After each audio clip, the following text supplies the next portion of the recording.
Hello, good day once again, and welcome to the program Money Talk, a program that discusses issues in both monetary and financial components of the economy, trade, investment, and industry. And today we'll be looking at the gross domestic product, the GDP, for the fourth quarter of 2017 and the entire GDP for the year 2017 that was released yesterday by Nigeria Bureau of Statistics. It showed that Nigeria still experienced growth for the third quarter in quick succession, which is the second, third, and fourth quarter of the year 2017. That is after the economy bounced back after going into recession for some quarter as a result of contraction of the GDP in late 2016 and early 2017. And we'll be looking at all these issues on the program Money Talks. Now you can be part of the program. We have our numbers on the screen where you can also interact with us on social media platforms, Twitter, Facebook, and send us an email if you have any concern you want to raise as a result of this program. And I have in the studio with me to discuss no other person but Professor Ken Ife. He is a professor of economics and an economic analyst. Welcome to our studio. Thank you very much. Thank you very much. Welcome to this studio. It's been long you came here. Yes, we want to share your wealth of experience again. Now, looking at the economy of Nigeria, from the point we got into recession to the point we pulled out of recession, the government said it as a result of the partial implementation of the economic recovery and growth plan. And since we came out, we've been experiencing growth. How do you look at this economy since we got out of recession? Anyway, the economy was in a very bad shape and really very deep in 2017 and from 2016. But from the second quarter of 2017, we started climbing out of recession. The first was 0.55% in second quarter, which was adjusted to 0.72. Then in third quarter, it grew to 1.4. And then in the last quarter, it grew again by 1.92%.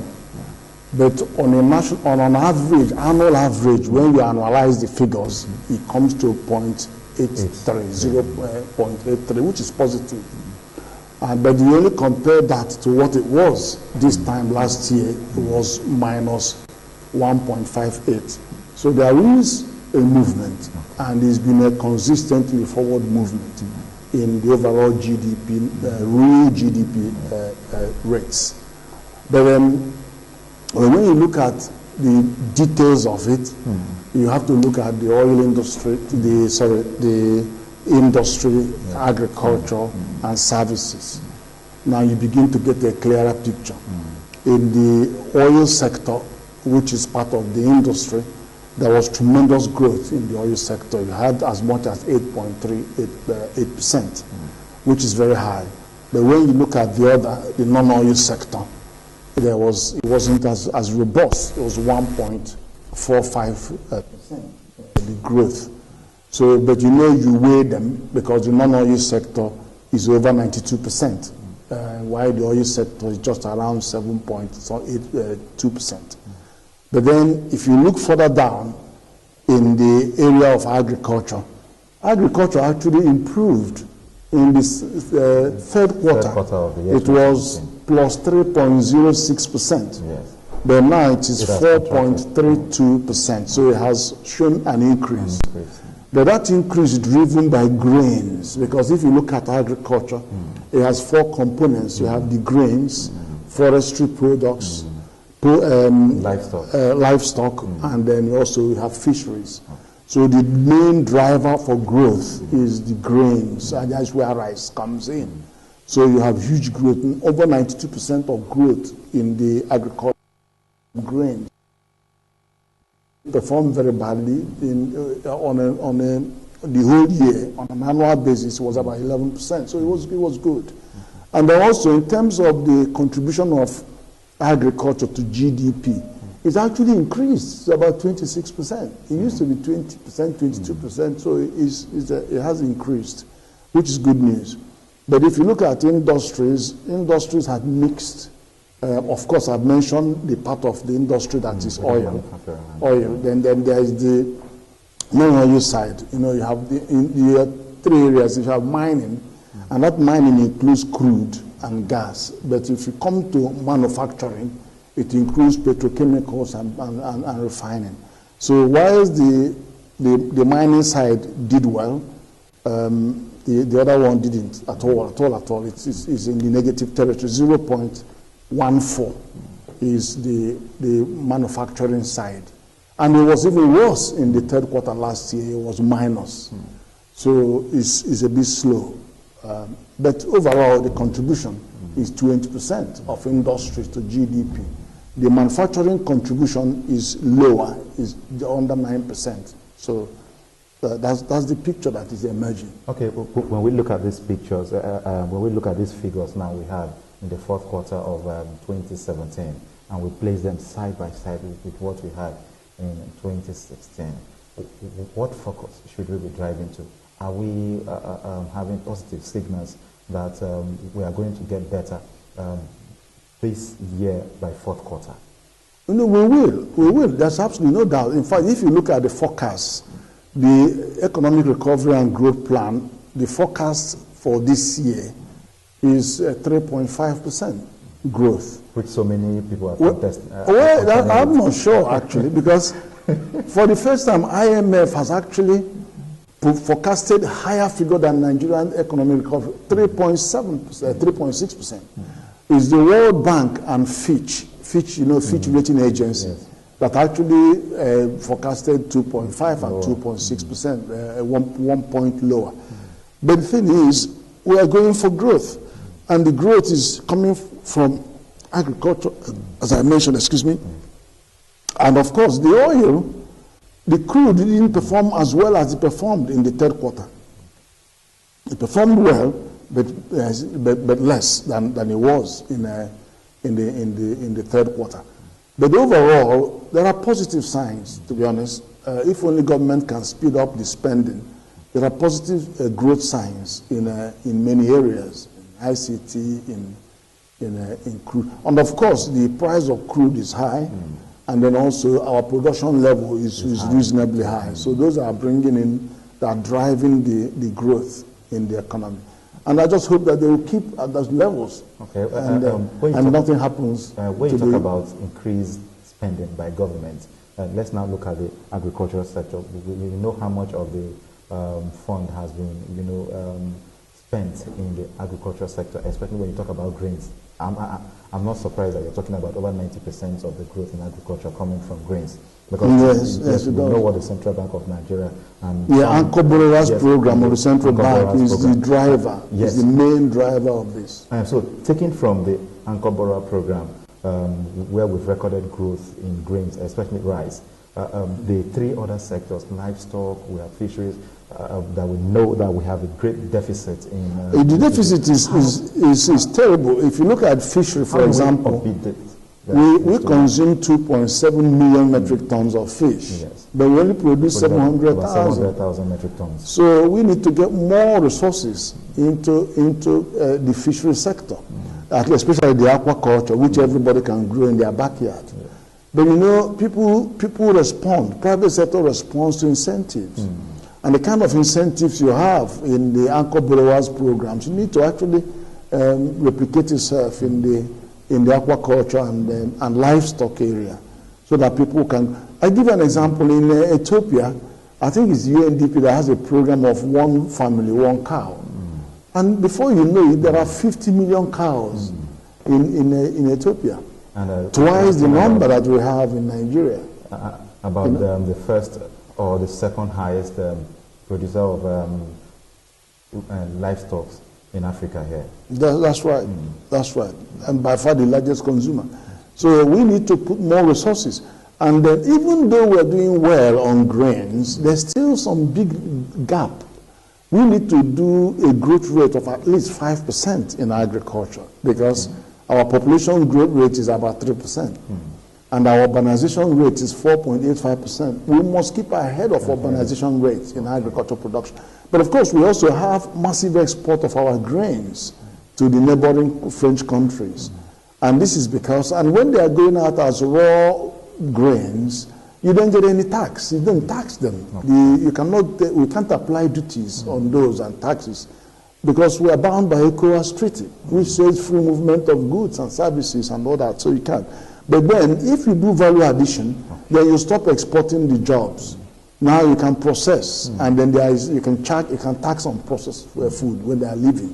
But of course, if they want tax-free, they have to register for ECOWAS Trade Liberation Scheme, which is another ball game. But the thing is, we're exporting our jobs. We need to push resources to primary processing on every ward in the country, so that those cassava, those grains, rice, they're all processed at the point of harvest. In that way, we're employing more people in the country, and we are raising revenue when they do get exported. Okay, now still talking about the GDP, that forecast of 3.5. Do you see us hitting that forecast, or even much more at the end of the year? Well, it's going to be tough, but it's not. I don't think it's unrealistic, because the oil revenue is trending up, and I know that in our allocation of our target is 2.3 million barrels a day, although that also includes condensates, I believe. But we are not too far from that. And the prices are in our favor. At some point, it went to $72. Yes. Yeah, I'm not sure. I think it's probably coming down a bit. But I hope that it could stay around that 60, 70 for the rest of the year. And that will be good news for our growth forecast. But of course, other states are also entering the agricultural scene using the Anchor Borrowers program.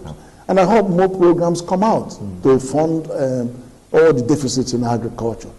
And particularly directed to primary processing, so that the gains in you could notice the inflation. Yes. The inflation is refusing to come down quickly because of agricultural food basket price. Why is the core index is 12.2, excluding food? When you look at the food basket, it's 20 points, 19 points, it's high. And it's because our grains are vanishing from our constituencies, and we're not processing. So that's why we need to look at that. Okay, we're still looking at the Nigeria's economy after recession, and we're looking at how buoyant the economy is and what the growth rate would be at the end of the year. And Prof is optimistic that we are going to experience growth, although he is not so sure that we are going to experience the kind of growth that we have forecast for our economic recovery and growth plan. But one thing he has established is that we are moving forward, judging by the numbers. When you place them side by side, in 2016 and then 2017, you could say that there is a significant growth, and that the economy for the third quarter has experienced growth based on the statistics we are seeing from the NBC. Prof, now when you talk about GDP growth, being it year on year, or what have you, what the common man there on the streets is interested in that? If the GDP is growing, then what about me? What about how does that translate to food on the table? How does that translate to changes in prices of goods in the market? Well, the growth, I've just explained how the growth in agriculture could be improved, because there are so many hostages to the fortune in agriculture. But despite this, if you didn't have those massive exportation of food prices would have been low. But they're buying them, so there's scarcity, but it's benefiting the farmer. The farmer is making money. But we don't want them to get richer, we want them to get money. So we need to support them to grow more. Otherwise, there will be challenges of food security in the country. And then, of course, we need to for it to translate to low prices of food, that is inflation, to bring inflation down. Then we need to tackle those other aspects I was mentioning, that to make sure that a lot of that food are processed in the country, which means many people get employed. And that means more disposable income. And then when people have income at the grassroots, they invest more in agriculture. So many more people will have to come into agriculture. And of course, the success should also breed more success, breed more intervention funds into agriculture. So I think that's that. But it's not just agriculture alone. There are other areas that are benefiting from the growth. For example, the growth in the oil production and the oil revenue will also increase revenues for government, which is critical in the level of capital expenditure that government is supporting, because that's what is employing people and giving them their wage. A lot of people are employed by government, and even contractors cannot work if a government is not patronizing them. So I think, in a way, all of that increase in economic activity, which is what you mean by growth, means evidence that both production is increasing and consumption in the economy is increasing. And I just hope it gets better. Okay, so what should we be doing now? We're experiencing growth in the oil sector, no doubt about that.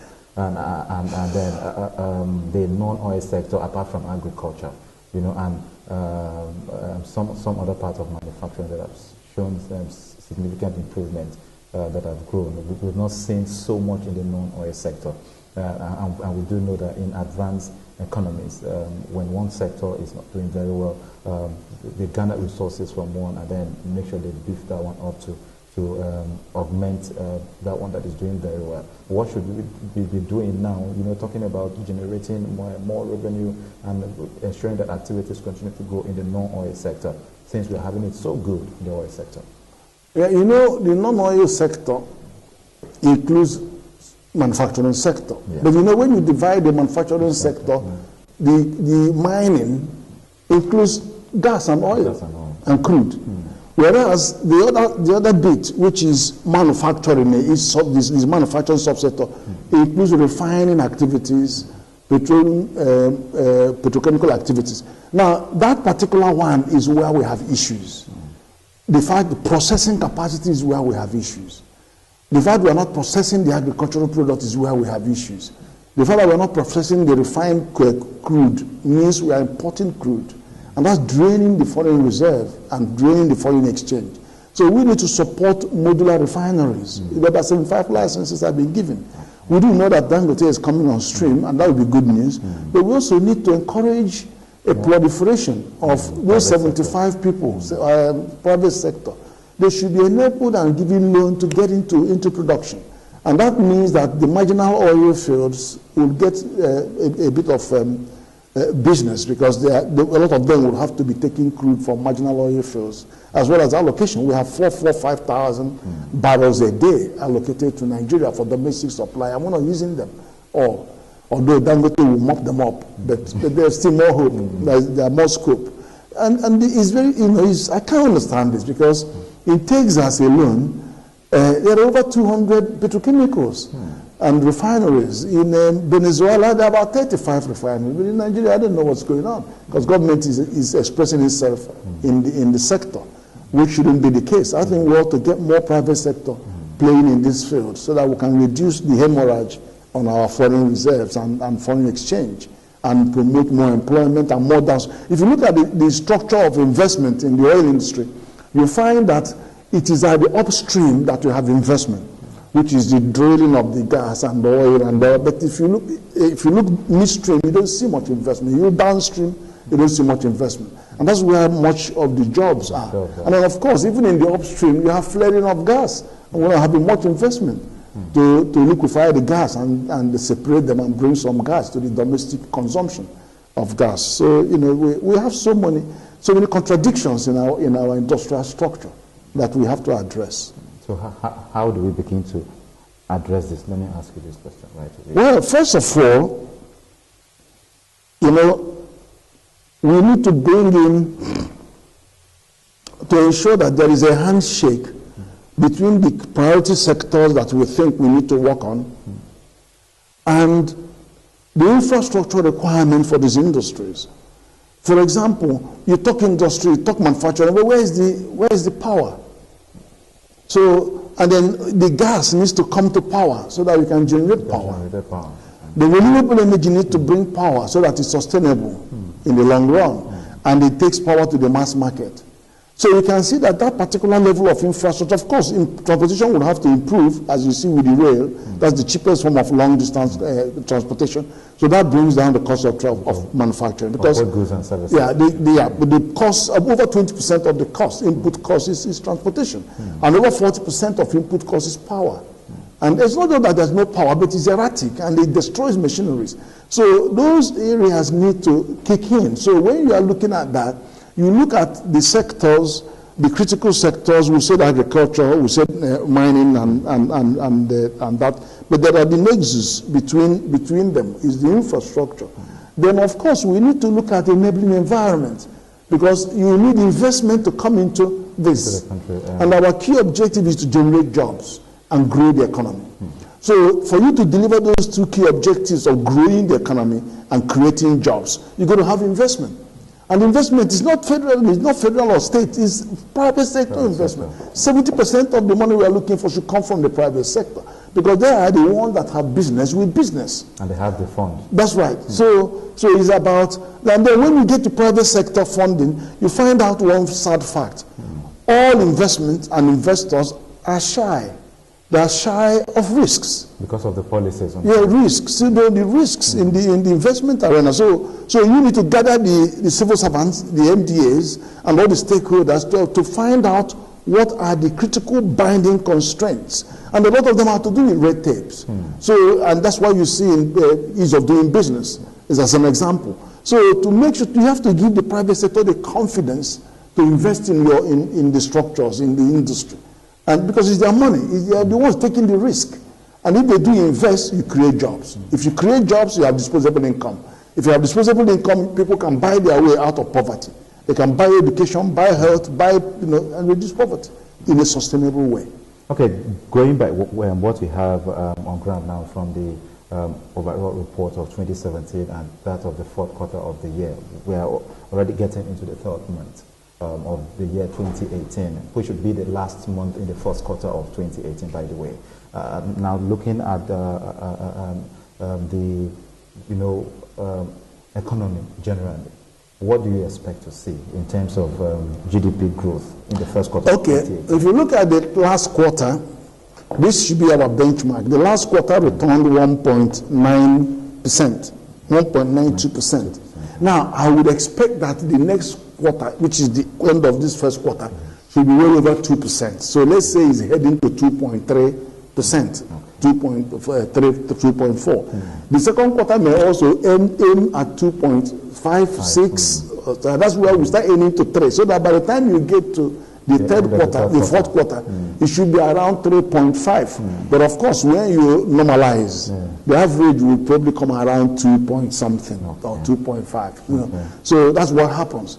I don't expect that we can have a jump of 1.92 to 3 or 4. So I don't expect. But if we do, that would be great. But that means that you delivered your 3.5 even from the first quarter. You've started delivering that. So that's what. But of course, we will pray. We just keep our fingers crossed that oil prices and the militants in Niger Delta do not blow our luck. Okay.